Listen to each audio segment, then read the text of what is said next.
cast a 9th level spell, and even if you succeed, you're getting like 5 levels of exhaustion.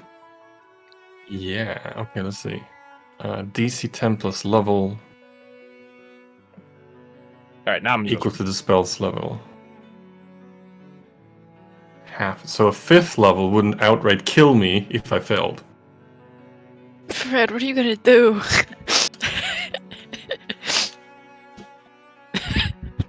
Potentially something reckless and stupid again. Not again! Do you not remember from last time? This time the consequences will be less. Will they? Are you sure about that? No. I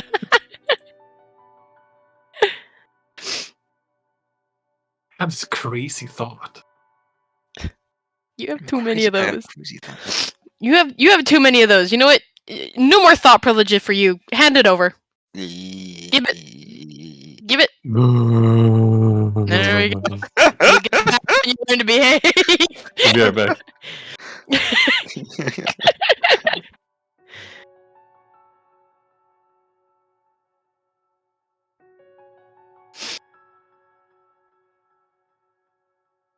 Since we're done playing Red Dead online for a bit.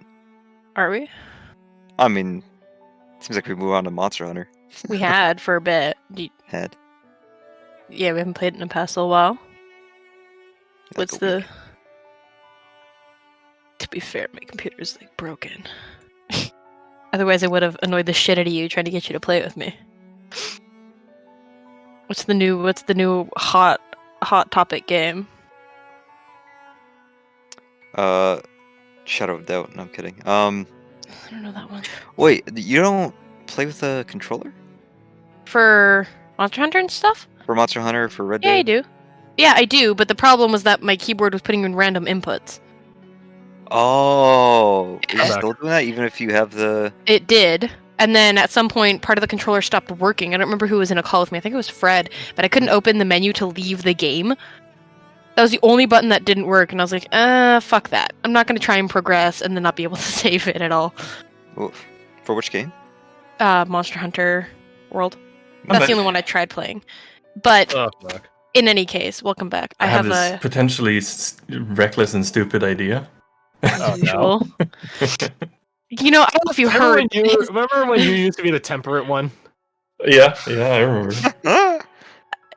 So, if I'm reading the exhaustive spellcasting right, if I fail a 5th level spell, it gives me 5 levels of exhaustion, right? Correct. So it wouldn't outright kill me. Yeah? You listen to this motherfucker!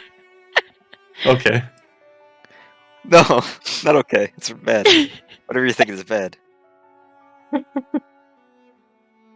Hey, Varric said we had time. he did, but you also said that you would try to help other people and stuff. But at the same time, I encourage you to make your own decisions. So, we're all back? Yes? I believe so. Garth? He said also back in the chat. Okay. So, Dorky? So, let's switch gears. Let's get back into it. So, Oriana, having spoken with Sias about some peculiar stuff, and hey, good job to you and to Kirsty and to Alec, because I did make sure you guys did your homework right and asked, would your character actually want to go to change worlds? And you all, in various degrees of certainty, said no.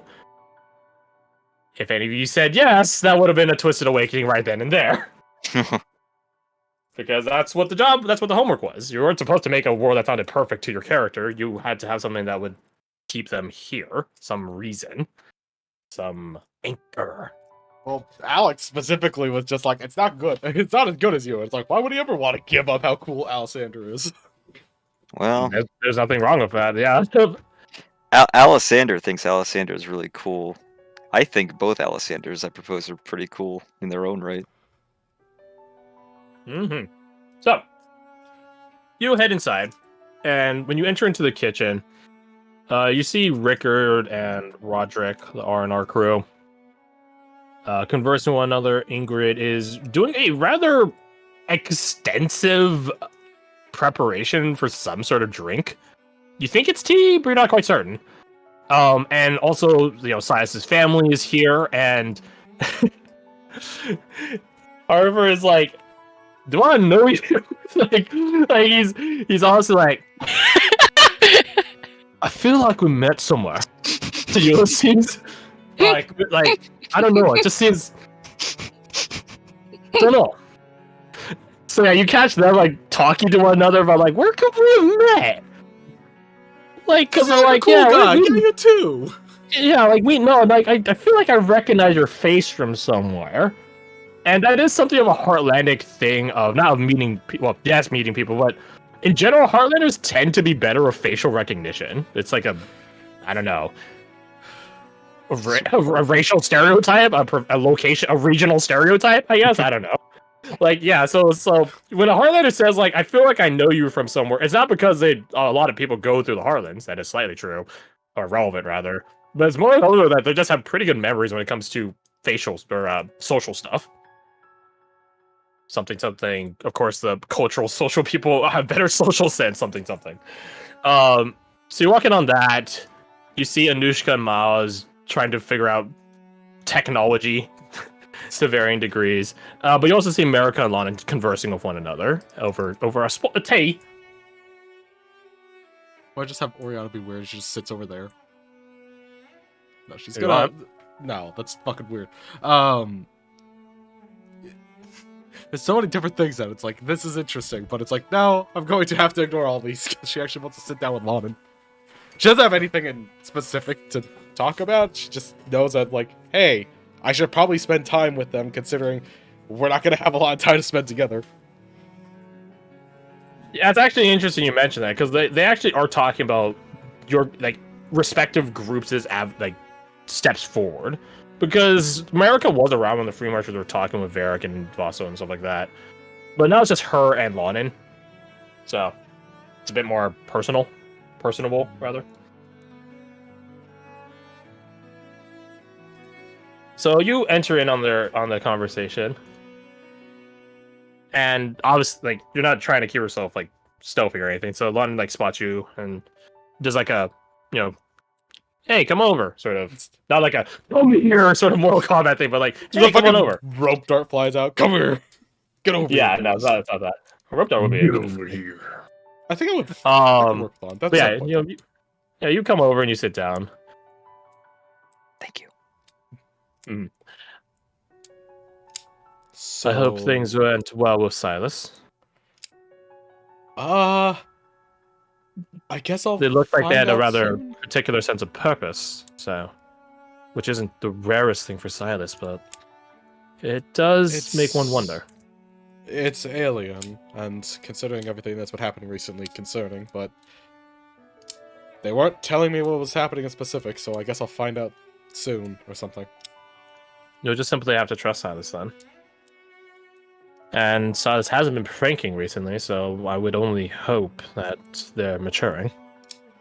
Tom on the road often does that. Lawton is like, you can say that again. Takes a sip of tea. Would you like some, Oriana? It's a jasmine. Sure, I don't have a particular favorite, but sure. Perhaps you should. And she pours you a cup and sends it over to you. It's like steaming hot and stuff like that. They say, well, certain people say that having a particular type of tea it tells things about your personality and your mindset and stuff like that. Uh-huh. Don't get me wrong, I agree that all tea is good, but again, the specific type speaks to your palate, and your palate speaks to, I suppose, what you can palate in life. So people that enjoy more bitter teas have probably been through lots of hardship. She tests the jasmine tea to see if it is bitter like she is describing. Because she does actually like bitter drinks. She likes like IPAs and shit like that. Well, I don't know if that's bitter. It's bad. Well, this type of tea, jasmine. Well, technically, in theory, any tea can be bitter, given enough steeping time and stuff like that. But no, America, when it's perfect. It's not overly bitter, but it has enough bitterness to help appreciate the other flavors, stuff like that.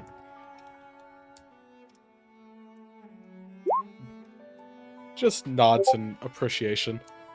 It's like, I don't think this is 100% my thing, but I think I understand what you're talking about. The teas, and I think you'll begin to realize what suits you.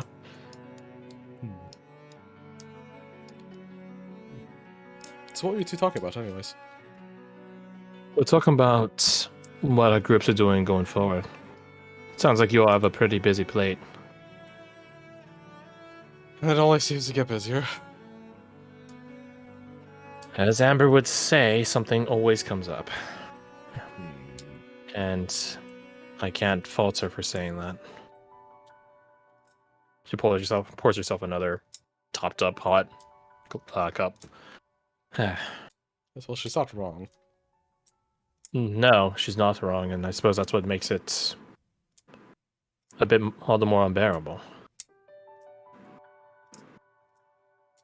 Like,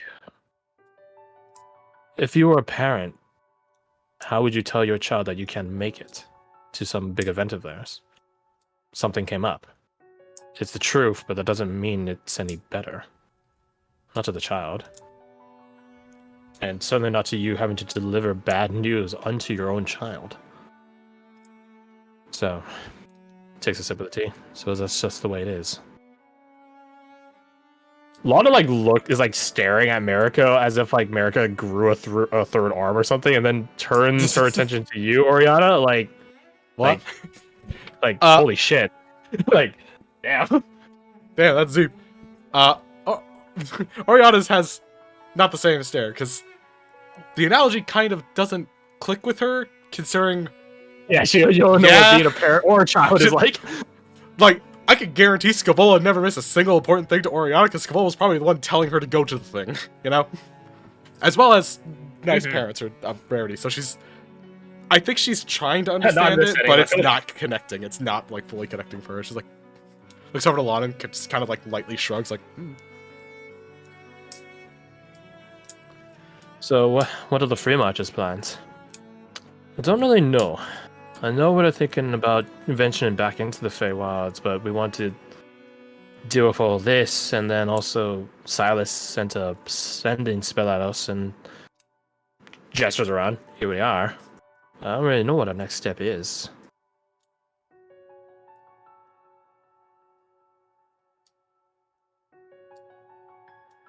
I'm going to make a roll for Marika because she literally has the feat called empathic. Literally. So I feel like if anyone gets a fair shake at it, it would be her. Baboom. While she's making that roll, could Oriana just pipe in and be like, well, you could just travel with us for a short while you figure it out? This roll wouldn't have been at this time, it would have been back when Alessandra was here, which is exactly who she's inciting. Sure. I'm still gonna make that Alessander, can you make me your choice of performance or deception? This was in relation to you asking Launen where she met Shivir initially. Because Mariko's like, why do you suddenly want to know? Ah, I see. Well, because it's Attack on Titan. I'm sorry, that was a strange question to ask. Strange question to ask. Well, I'm a showman, so fuck. Okay, so she knows that there was an ulterior motive. She doesn't know what the motive is, but yeah.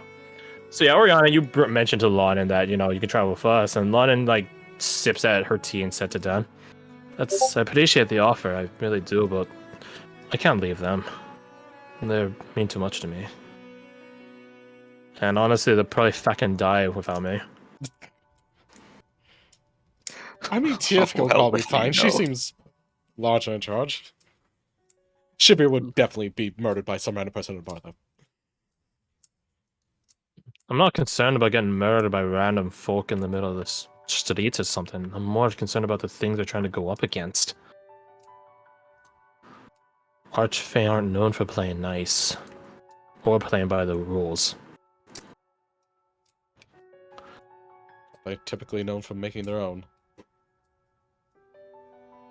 If that. Naru's great. She's brilliant, but she is in her own little world at times. Shivir's fast. He can shoot pretty well. Maybe not teach that well. But he's not exactly the strongest. And Tivka is the strongest, but she doesn't communicate, and she definitely thinks all the problems in the world are nails, and she's the hammer. She looks at you. If they lost me, I just don't think it'd work out. Sorry. So, where are you in this analogy then? Well, as their group dynamic. The quiet person that sees reason in doing things not the most direct way.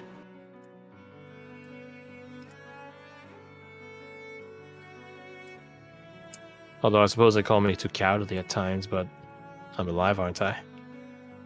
There's the difference between cowardice and restraint.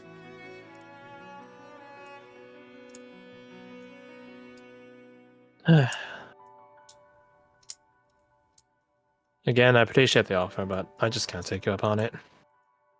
Maybe once we do what we set out to do, I can join you guys then. Maybe we all could. Do we know what they set out to do? I don't know if that's 100%. Okay. Varric even told you in specific.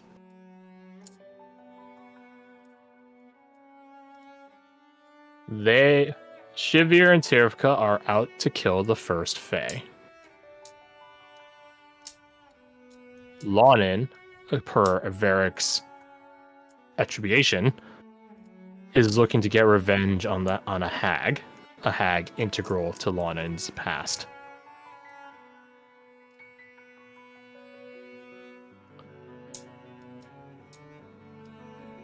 And not a pushover hag either. Definitely one of the upper echelon, which is why their goals align. Because they're all and Nalu was just there for the ride, I guess, and trying to get access to fun materials and such. But yeah, their goals align. Which is why they're all vying for the upper echelons of Fae society.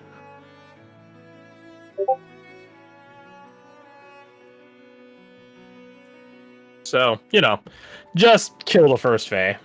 Pretty easy. Yeah, a very lofty goal. If they wanted someone to help with it, he just left the place after being escorted out. Davis would have been the best person to ask about how to do it, and then he charged you like 50 accord coins. Yeah, I think it's a bit steep of a super. He just says, "Alright," then pulls out a gun and shoots Shivir in the head. How would he know? It's a joke.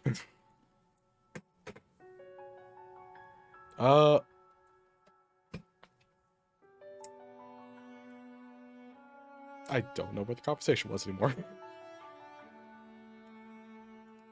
Well, you're at least with people that can enjoy a tranquil quiet.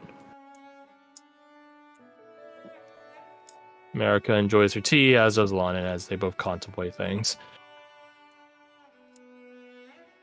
I guess that's something. So she kind of looks between America and Lonin. During that performance, it was a very wonderful performance. Indeed, it was. I've never seen anything like it. Right. Extremely talented people all coming together to do, a private show.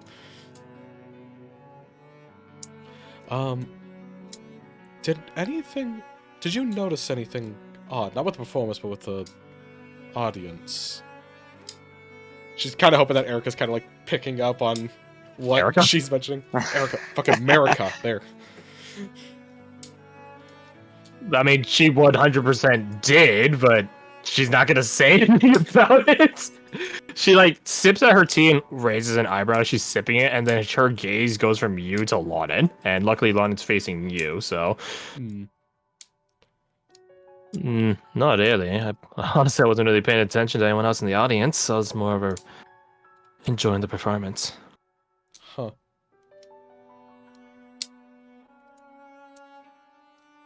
Fair enough. I know, Shivir seemed odd for a minute. I'm trying to gauge what that was about. When isn't he odd? Okay. The oddity was in the normalcy of it. Like, he just seemed not jovial or straightforward like he normally is. Or, not jovial, more straightforward than he normally is. That's what I was trying to say. I don't know. I didn't really notice.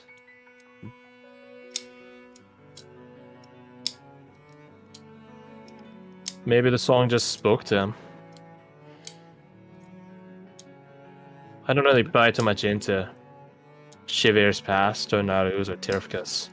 I mean, I have my assumptions. I mean, I met Tirfka in the middle of the fucking mountains. In the middle of the mountains. Aye. America raises an eyebrow. Which mountains? The Margin Talon. In one of the passes. No, on the mountaintop. America looks from Lana to Yoriana. How did that happen?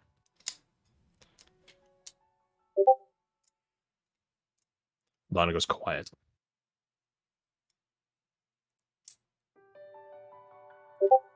I thought the music stopped for a second. I was like, oh, that's a good time for that to happen. I'm not trying to pry at all on it. I'm just trying to understand how that even is possible. America rolls a persuasion check.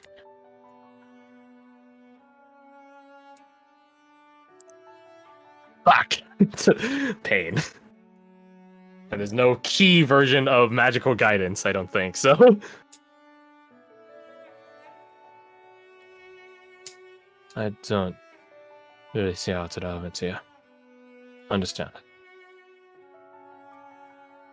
She holds out the teapot to pour more for Lon, and not begrudgingly, but just sort of cautiously slides over the cup, and it gets topped off. Well, America tops off yours as well as her own. And once more, a quiet settles. Less tranquil, this one, but, still quiet nonetheless.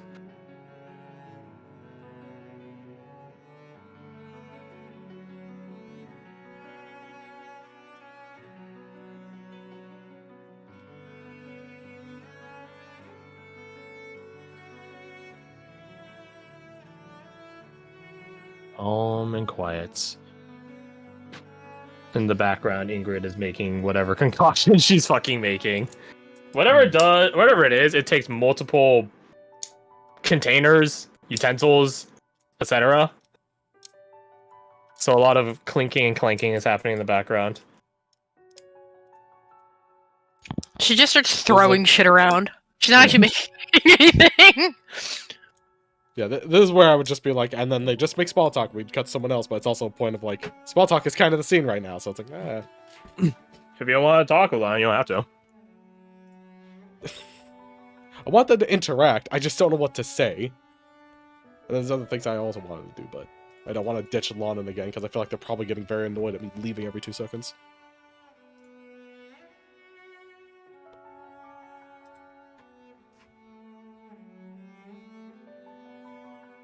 A earthy aroma begins filling the room as whatever is being prepped is being finished. Ulysses walks over. No, not that sort of earthy. No. Too earthy. Go back. It is herbal. It is herbal. I will say that. Yes, I thought you said herby smell. It is earthy and herby.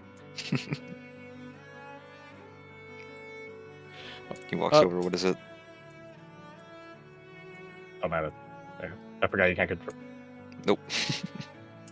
I'll just give you control. I thought you can. Like what? Oh, whatever. It is some sort of green substance being poured Shoves in his pipe. No, it's a liquid. It's a green liquid being poured atop some milk. Pours in the bong. Ice. I don't know what this is. Ulysses probably doesn't either. He's gonna try to help though, even though it's almost done. You can help hold the cup while she pours it on top, I guess. With 2 hands. Yeah. Like a toddler. Out of game, this is literally just matcha. Okay. Oh yeah. Matcha good shit. Let's Make a go. matcha latte. I haven't had the chance to make a matcha latte with that powder yet. Anyways. So that's happening in the background. Lauren just is... She actually hasn't drank anything of the tea that got topped up. She's just been staring at it. At this little thing in it. Bobbing up and down. Is there actually something in the tea? Yeah. Little thing in there. Bobbing up and down. What's the thing? Sure. Small, super thin, no longer than your pinky fingernail at length. Her tea is drugged. It's No, not like shut a up. loose tea leaf or something. It's tea stem. So what you're saying is Lana is just disassociating right now. Roll me your background. Background? Background at disadvantage, I feel. Wait. I mean, if you're trying to insight Lana, then yeah, roll insight. If you're trying to see like what's happening, like is there anything up with this, then roll your background. Insight is a much better number, but background is more accurate. No fuck clue.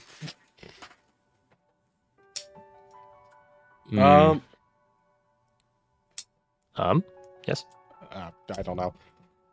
I was just gonna say, could she like just try to like very very gingerly like try to draw their attention by like tapping their arm or something? Yeah, you tap Lana's arm and she immediately turns to look at you. You were just lost in thought there. I was. I don't know. Not really lost in thought. She slides the cup further ahead so that she has a bit more room to turn and put her arm on the table and look at you. I'm just reading the tea. I'm sorry, what? You never heard of it? I feel like I might have. Garth was gonna make a tea reading joke like fucking 5 minutes ago. God damn it. That's exactly what Lana was doing, reading the tea. Oh, so it's not lost in Lana, thought. like, It was focusing. You've never heard of the practice, but yeah, I was like, it sounds pretty straightforward reading the tea. Yeah, I suppose you could say that, although I've had other different practices for it. And like she dips like her pinky finger in the tea and begins holding it up above the tabletop and just holds it there as this like liquid begins like by the effects of gravity drooping down, and like a little droplet of not water but liquid forms, and then it falls and it hits dead center or like right underneath where she was holding her finger. Although I suppose not all of them really work out. And she like immediately wipes away the tea off the top of the table. How does that work? It's not a superstition, but I just find it amusing. She like slides back over the teacup. In essence, it's sort of some people read the dregs of the tea leaves at the bottom of it. Others can see this, and she points at the little bobbing up and down stem of the tea leaf. Others see this and look at where it's pointing and where the tea leaves are under it, still swishing around in the water, trying to pull some sort of omen out of it. People do the same for rolling dice or reading guts. All sorts of matters of superstition. Oh, what did she do? The gems? She looks to America. Do you remember the druidic person we were interacting with before? Let's Yes, thank you. I couldn't remember her name for the life of me. What did they do? Looks a lot. They did something similar, but not exactly. She had starstones. That's what it was. She threw them out across the table and saw the orientation.